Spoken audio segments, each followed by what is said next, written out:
With Russia bringing its work visa legislation into line with the EU and the United States, the days of foreigners finding easy work in the country may be nearing an end.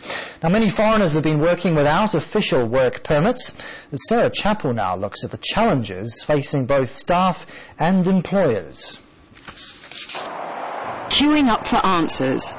Business people packed out a meeting this week hosted by the Association of European Businesses in Russia to seek clarification from the Federal Migration Service on how to handle paperwork for their foreign staff. They're still waiting for answers. Companies must lobby the government for quotas of work permits and later get work visas for foreign employees, and they'll no longer be able to cut corners by employing people on year-long business visas. Business visas issued after October the 17th this year only allow the holders to be in Russia for 180 days of any 1 year. So if people want to work here full-time, they need to have one of these, a work visa, backed by one of these, a work permit. But the process of getting them is long and complicated, posing challenges for employers. Companies are going to have to be a lot more certain when they hire someone that that person is going to work out, because to take a punt on somebody who comes in and a few months down the line, they don't like living in Russia, they can't get on here, don't like the winter, a common complaint is that their spouse doesn't like it. If a company has gone through that entire process, they've gone through it for nothing.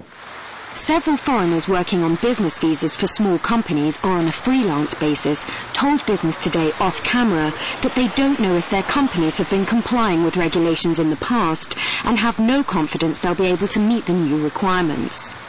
Russia's migration service says those hanging around in Russia between jobs suffer tough consequences. A foreigner who stops working for the company which issued his work permit will be warned, then deported. This is logical enough, but the European Commission is concerned that many foreigners don't even know if the new regulations apply to them. Many questions have come up in the minds of Europeans living and working in Russia because the texts are not very clear. And in fact, we believe that the text may not fully reflect the intentions when the authorities were actually issuing these decrees. The EU has asked the Migration Service to clarify its position.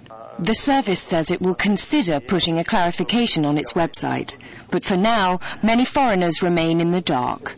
Sarah Chappell, Russia Today. You're right up to date on Business Today. Karina Melekyan with you in 4 hours. It's the weekend programme. Make sure you join her.